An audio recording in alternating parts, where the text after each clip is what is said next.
The mind of a sage will reflect on proverbs, and an attentive ear is the joy of the wise.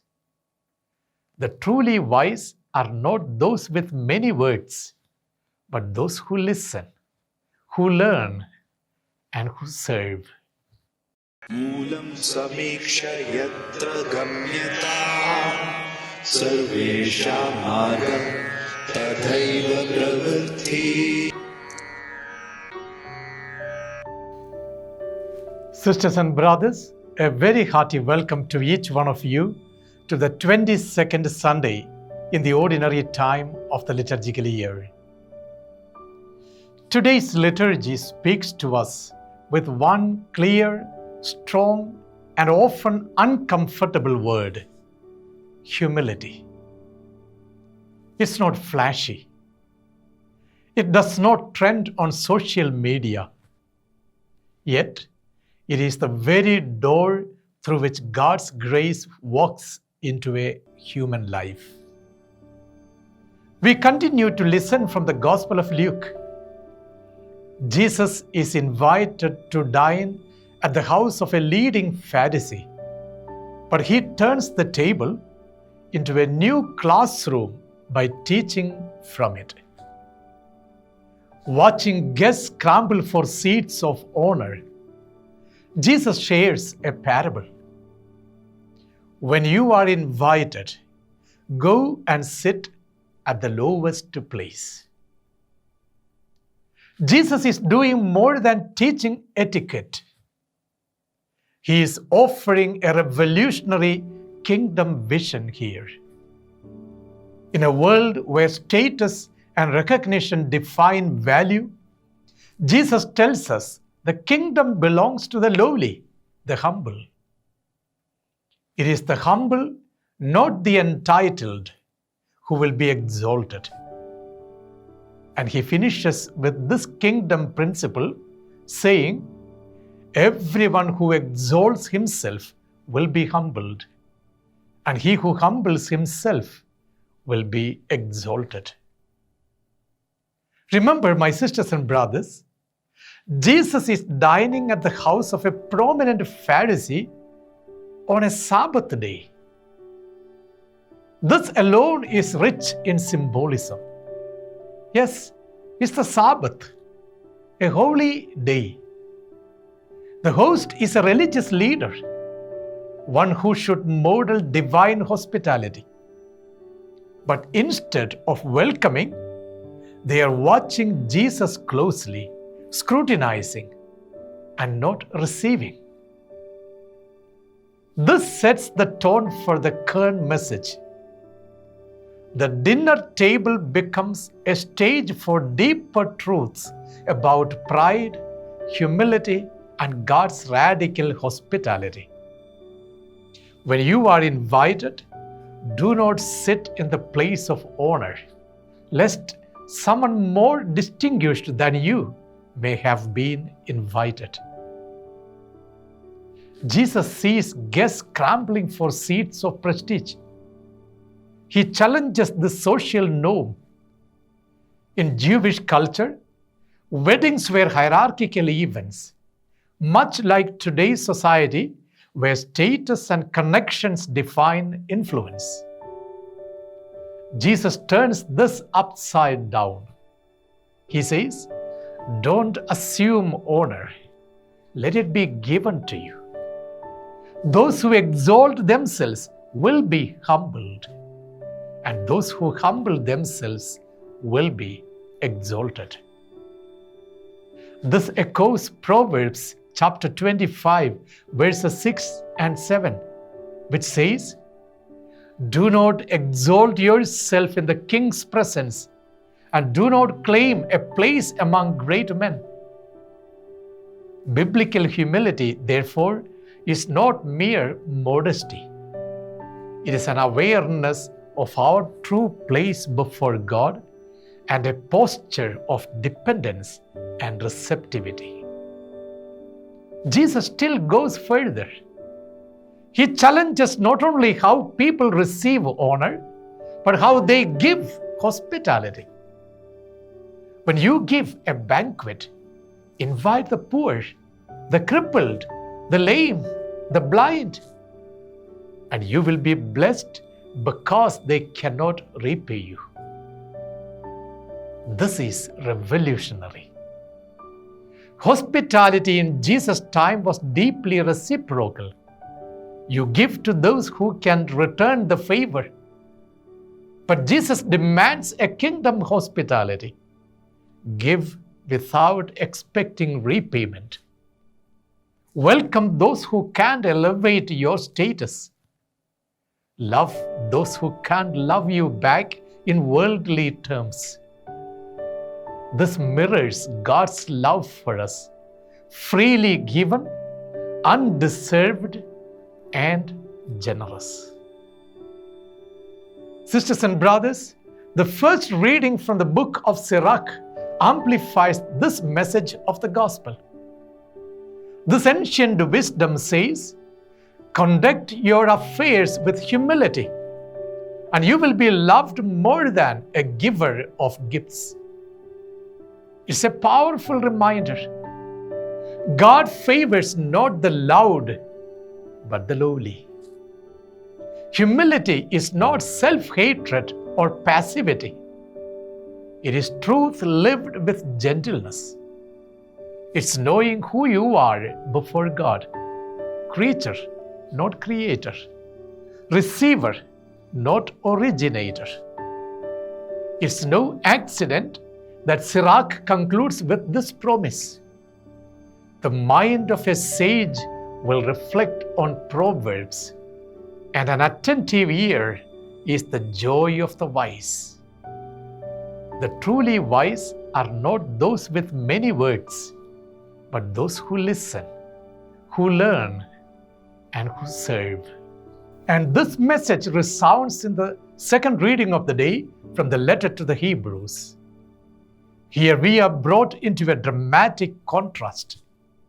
The author reminds the community, you have not come to Mount Sinai, the mountain of fear, trembling, and distance, but you have come to Mount Zion, the city of the living God, where Jesus is the mediator. This is not a mountain of thunder and judgment, but of pure mercy and welcome. But who climbs this holy mountain? Not the proud, not the self-sufficient, but those who know their need for grace. Mount Zion is reached not by stepping over others to the top, but by kneeling low enough to be lifted by Jesus. In this context, I'm impressed by the life example of one of the greats of our time, Abraham Lincoln, who vivifies the message of the liturgy of the day through his personal life. At that time, there was a man, namely Edwin M. Stanton, who was a prominent lawyer and politician who deeply disliked Abraham Lincoln in their early careers. In fact, Stanton had once mocked Lincoln publicly, calling him a long-armed ape and a gorilla during a legal case. He viewed Lincoln as uneducated, unpolished, and unworthy of national leadership. Later, when Lincoln became president, Stanton did not hide his disdain for him. He was part of the elite Washington establishment, while Lincoln was an outsider from humble roots. Despite this history, in 1862, at the height of the Civil War, Lincoln appointed Stanton as Secretary of War, one of the most powerful and crucial positions in the Union government. Why? Because Lincoln recognized Stanton's competence, integrity, and commitment to the Union cause. Lincoln humbled himself, overlooked the personal insults, and chose the good of the nation over his own ego. The gospel says, "Go and sit at the lowest place." Then the host will say, "Friend, move up higher." Lincoln lived this out. He was not concerned with reputation or status, but with serving a higher good. He took the lower seat by embracing someone who had humiliated him. And in time, Stanton became one of his closest and most loyal allies. Over the course of their work together, Stanton's attitude transformed. He came to admire and deeply respect Lincoln's wisdom, humility, and strength of character.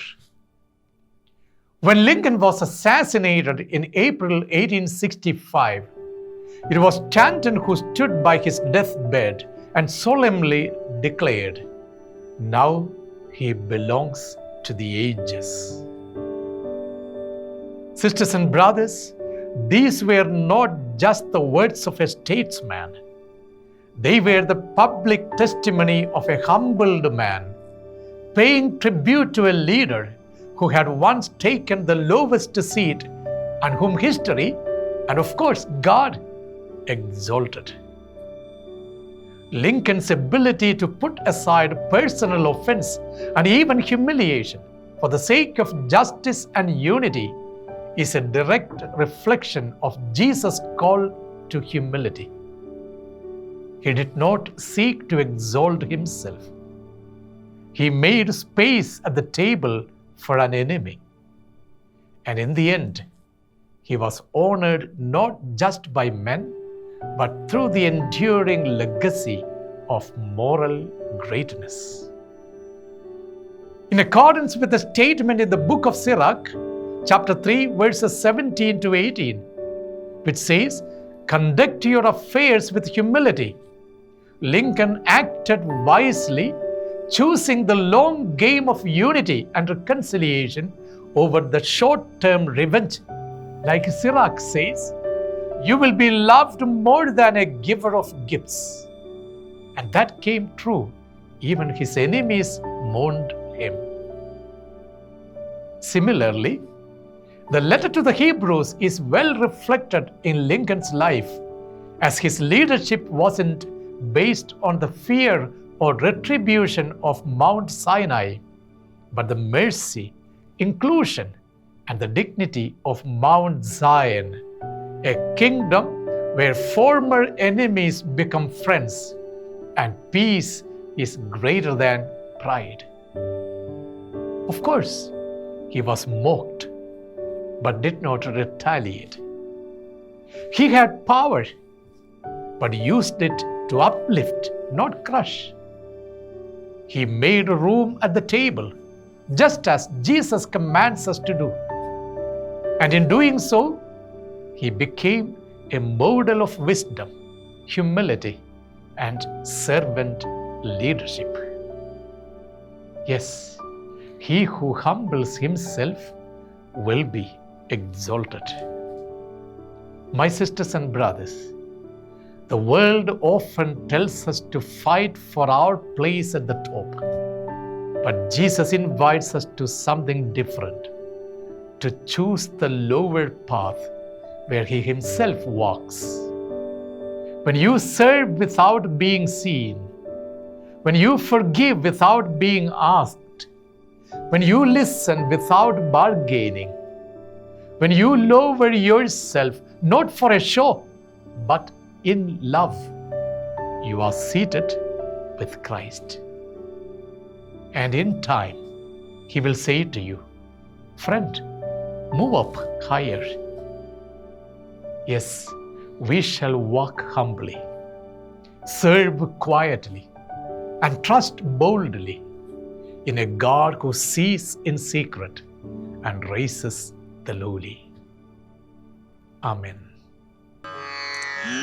समीक्ष यत्र गम्यता सर्वेषां मार्गः तथैव प्रवृत्तिः